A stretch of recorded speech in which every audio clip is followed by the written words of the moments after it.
Thank you, Hod. This was super fascinating. Thank you.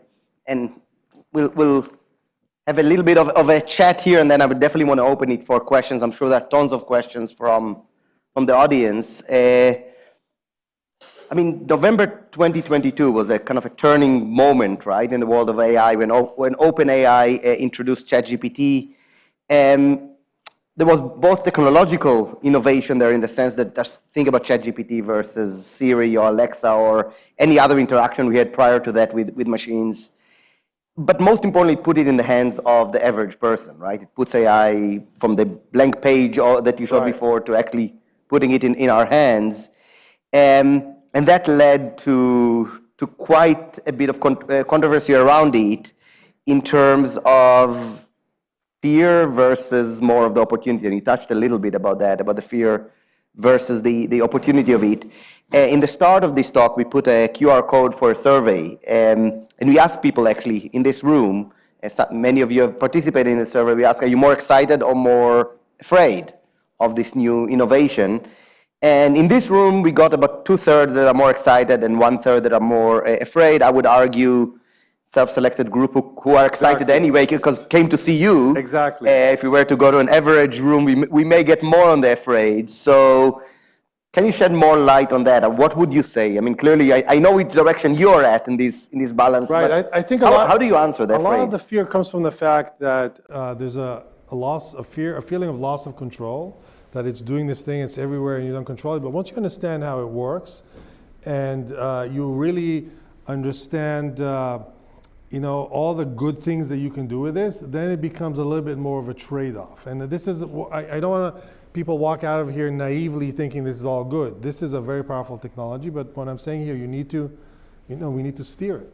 And it's a call to action. This is was my message today in DC. And this is, people are waking up that it's not something you got to stop as previous calls, but you got to steer. You can't stop it. It's a train. There's no off. You just got to ride it, but you got to steer it. And this is what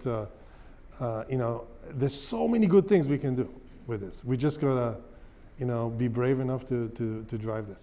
What are the main things we do need to pay attention to? I mean, we've heard things like as dangerous as nuclear and so on. How much of this is a hype or fear? So AI is different than previous technologies like nuclear, genetics. All of these technologies previously people thought could be very destructive. There could be genetics in the wrong hand, destructive. Nuclear in the wrong hands, destructive, very disruptive. But the difference is those technologies involved a lot of capital investment, a lot of infrastructure, a lot of it was hard to do it on your own. It's also hard to move around, so you could enforce it. AI has these two things. One, you can do it in a basement. Anybody can do it anywhere, so very hard to enforce. On the other hand, and in addition, it can cross borders easily by email, right? So very easy for it to move around. These are both curses and blessings. It means that we are going to see a lot of innovation, but yeah, bad guys are going to innovate as well. Actually, I saw a piece just yesterday about how the drug cartels are using AI in incredible ways. So yeah, everybody's using it. So this is why you can't just stand back and hope it's going to sort itself out. We got to make sure that, I'm kind of wondering what is the cartel budget for AI compared to the National Science Foundation budget for AI, but we got to match it at least. Yeah. And we got to make sure we drive it. What about the physical AI? I mean, I mentioned earlier that you're probably as close as I know of any scientist in the making science fiction to actually science facts, right? I mean, you were talking about reproducing robots. I mean, that's as close to Hollywood as we can get, right? So we're still far. So the AI, physical AI has these three problems. One, mistakes are expensive in the physical world. You need a lot of energy and things break. And I hope that came through. These are different than virtual AI. This is why physical AI is so expensive, slow, and difficult. And it's going to move a lot more slowly. In fact, if you look at us biological life forms, biological life forms, spent a lot more time on being energy efficient and figuring out how to self-repair and reproduce long before we developed any intelligence. Intelligence is like the really tip of you, it's a luxury that after you figure out all the other things, you can start talking about intelligence. So we did the easy part. Here we did the intelligence part first. Now let's figure out how to make bodies that can self-repair, how to make robots that can take care of themselves, that can fix themselves, how do we solve the energy problem that robotics and AI bring to the world. When we can solve all these issues, then we'll get into that fifth wave. Now, how long is that going to take? I don't know, a decade, 2, but it's around the corner. And if it is, I mean, you talk again about self-aware robots, you talk about self-learning robots. One of the things you hear from the people who are afraid of it, right? They say, well, what happens if robots figure out we're in the way? The fact that we need electricity can be in the way of robots to operate. They need electricity too. Right. Is this a real fear, or is this, I think is this a hype? It's not a hype, but it's skipping all the real concerns that are on the way that have to do with, it's not what AI is going to do to people, it's what people are going to do to people with AI. And that is happening now. And that is going to unfold. That part of how people are going to use AI, including bad people, that's going to unfold in the next few decades. That's what we need to care mostly about. If we pass that chasm and get to the point where all the problems are solved and AI is so good that all these self-awareness, existential issues come to play, they will figure it out. But I think it's a bit misleading for when people focus on these existential issues, overlooking the fact that bad people are already doing bad things with AI right now. I think that's the threat. That's why I'm on this call. Yeah, we can talk about all these deep ethical existential questions about AI, but meanwhile, don't take your hands off the wheel. Don't take your eyes off the ball. Make sure that we're driving this in the right direction. Yeah, the one who steer AI actually off the road, right? You wrote a wonderful book, Driverless, a fascinating book, by the way, highly recommended. How old, you mentioned that actually AI driving is already here. How old is the child that would not need to learn how to drive? That's a business question more than a technology question. That's the part that I don't know how to answer. But yeah, you can have AI drive your car today. And again, the more driverless cars there are on the road, the better each one of them get. This is hard to understand, but it's a self-amplifying thing. Because when cars drive, they teach each other how to drive. So it's incredibly powerful technology. It's already driving in some places on its own without a driver. And it's a legislative, it's a cultural thing, it's an insurance thing, it's an automotive lobby thing. There's all these other pressures which are harder to predict. Technology is here. You talked about the ethical issues at the end, and one of the interesting things about the driverless cars, right? We all sat in some philosophy or ethics class talking about the trolley problem. Right. Where do you drive the trolley? Whether you kill the mother with a child or the driver taking off the road. And the beauty of these questions, they were never supposed to be answered. The whole point of these, the reason why they are philosophical questions, we're never supposed to solve these trolley problems. But if you're going to put it into a code, we have to. It suddenly forces us to. But we're not going to put it into a code. That's the whole point. It's a fake problem. It's a problem that academics like to debate. Should you kill 3 babies or 4 nuns? How do you decide?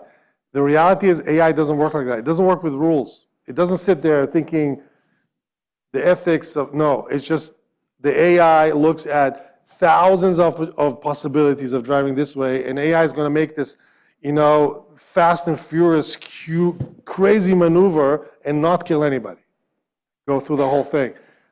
It's a moot issue. But the real ethical issue is that because of that silly debate, we don't have more driverless cars on the road, and now 1.2 million people are dying a year from human-driven cars because we're debating this thing and we're afraid, how does it kill 3 babies or 4 nuns? Non-issue, distraction. It's like, will AI take over? And because of that, we're not putting, healthcare diagnostics in the entire planet. We can do so much good, but we're concerned with these moot issues that's confusing everybody. Yeah, and to your point that we are much less forgiving, right, to machines that make mistakes than to humans who make mistakes. The bar is low. Humans are not good drivers. Yeah. And let's get the AI there. And humans can still sit with a plastic steering wheel and pretend they're driving, But we want the AI to make the important decisions. But what would we do when, I mean, if I know that the machine is very careful, the driverless car, Yeah. particularly here in New York, right? I can imagine people just crossing in front of the car. I'm also not worried about the driver who's going to curse me or try to run over me. Would we be in these situations where people take advantage of it and just Yeah, of course. And then walk in the street in front of these cars? If you drive in a crazy way, the AI will capture that and your insurance premium will go up and you'll stop doing it. Good. I want to make sure we open it up to questions. But again, thank you so much. And by the way, welcome. Thank you. And welcome to the Black Mirror episode of the Hub. Any questions for Hod?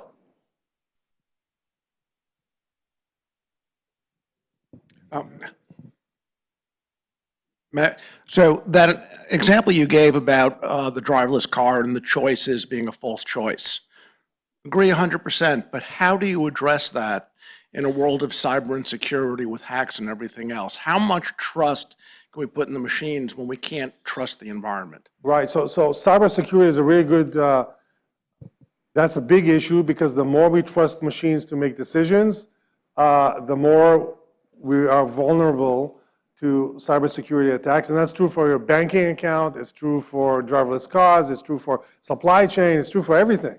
We're putting a lot of trust in the system.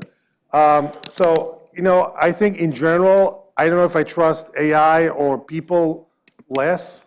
I mean, it's not like we have great alternatives. People also do bad things. I think that the thing that I'm seeing in the market is AI regulating other AIs. So it's an ecosystem, it's an arms race of AI. Cybersecurity is already like that. AI is attacking, AI is defending, AI is making fake attacks. You know, it's an arms race of AIs, and I think we're going to see the same kind of thing play out in many other areas. And it's not necessarily a satisfying feeling, but that's how it's going to play out. It's not going to be some law that's going to protect you. It's going to be another AI. That's how it's going to play out. So can you go up that way? I'll take the front here. So make it easier. And only people from the first row can ask questions. Hi, I'm Kyoko Thompson. I'm Associate Director of Research Development at the Engineering School. You talk about this concept of AI for good. Where do you see opportunities for AI tech solutions to climate change? Oh, okay, so that's a great question. I mean, we have a whole center on AI for climate. So you know, climate is one of those areas where it's clearly too complicated for humans to address. It's too complicated in the sense that we don't know exactly what to do. We don't know what's the consequences of things exactly. There's so many ripple effects to everything that we can't figure out, you know, what's the right thing to do when. It's so ripe for AI, and it's very data rich. So it's begging to be addressed with AI. So I don't know what's going to be the answer, but I know that AI is going to do a better job than humans because we have not been good at it. Also, if you look at even trivial things, I showed AI creating proteins and AI creating antennas. If you want a material that, I don't know, sequesters carbon from the air, or better battery materials, right? People are trying hard to make batteries, but it turns out we're not very good at making batteries. We've been, you know, improving very, very slowly over decades. But we have an AI center for batteries, and we'll see what kind of technologies the AI invents, and that's going to be the solution. So I don't know what it's going to be, but I guarantee you AI is going to push us forward 100 times faster than we could do manually. And that's, you know, this is sort of being the mantra in my lab is, you know, whatever you want to do, don't do it. Create an AI that does it. Because that's so much more leverage. If you can teach an AI to do something, the AI can then keep getting better, can do it 1,000,000 times a second. It's true for scientific discovery, for solving any problem. So, you know, people always worry about jobs. I'm saying, as long as there are problems, there are jobs. And these jobs involve taking this technology and solving those problems. I have a question over here. Bruce, should I go ahead? Hi. Go ahead. A question from the back. Yeah. This is about transition to the fifth generation of AI. Do you expect, like, this question comes from like things like drones or cars or like marine drones seem to be doing better in terms of being driven by AI. Do you expect that, maybe I don't get it right, but if I get it right, do you expect there's always some environments where we are more likely to see this transition to the fifth stage? And if so, what are these kind of tasks environments? Yeah, so definitely air is easier for AI than land. Land is busy, especially when there's humans and other things. So yeah, that's the home, in a strange way, the home where we're most comfortable is the least comfortable place for physical robots. Robots prefer to be in the air, in the ocean, places where things are more uniform. So we probably will see it in the air first. But again, if you look at drones, the thing that's holding back drones is not AI, is not the AI, it's batteries. Power is holding back drones. So again, physical robotics are held back not by the AI, but by these other forces. Hi, thank you so much. I'm riveted. I'm somehow sitting in my seat still, but inside I'm like jumping for joy. Really excited and thrilled about everything you're saying. Just have a question about the data sets and about inclusivity and ethics you touched, but the inclusivity part. So I work for Create Lab Ventures, which was founded by an OpenAI ambassador. So I'm also privy to ChatGPT 6, 7, 8, 9, right? And so we developed DEI GPT, closed data set fed by diversity experts, diverse research-based, so that the inclusivity is from the start instead of afterwards, right? So when we think about all the different AI models that are out right now, and if we do an audit of them that are existing, then we're layering inclusivity on an already existing non-inclusive data set, right? And so I'm trying to change the conversation and the narrative about AI bias. Well, if you build it in a way that is as inclusive and reflective of the world, then you're going to drastically reduce the bias. So we're leveraging AI with inclusivity for diversity needs, but then also helping other AI models also be more inclusive. So my question is around the inclusivity part. So for example, the scenario you gave about driverless cars. In theory, sure, but we all know about AI and how the bias in terms of skin color might not see someone of a darker hue, might not see someone just based on a myriad of different issues that are not as simple as if P then Q. And what are the implications of that when these AI models aren't so inclusive, but yet are making like life decisions like driving cars, medical, there's all these, beautiful in theory, right? But also in a vacuum of inclusivity, to me, is also going to still cause a lot of harm. So how do you toggle that? Thank you. Well, okay, you asked a lot there. I think, to me, AI is like a child. And how do you teach a child to be inclusive or to have the right ethical choices? You have to teach it from the beginning and expose the child to the right kind of experiences.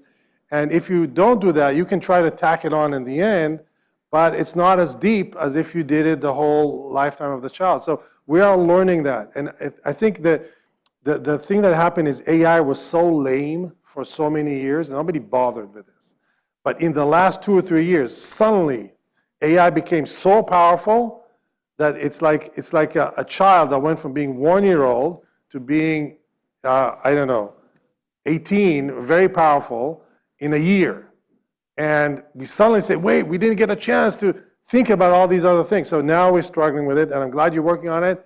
And I think the ways to do it is to build it exactly like you said, build it in from the beginning all the way in. And the other thing is, I'm hoping it's going to happen. It's just like we're all having these discussions. I want the AIs to have these discussions, because the AIs are learning from each other. This is the part that's a little bit gets lost in the conversation. You don't just make an AI and it's good and it thinks the right way and you hit enter and release it. It keeps learning. It reads the news. It hears what people are saying. So we need to keep working on it. It's never over. And I'm glad that we're all working on it and aware of this issue. Great, and I love the analogy of the 1-year-old to 18-year-old. It also explains the hallucinations probably of that version of AI. We could continue the discussion forever, but unfortunately we are out of time.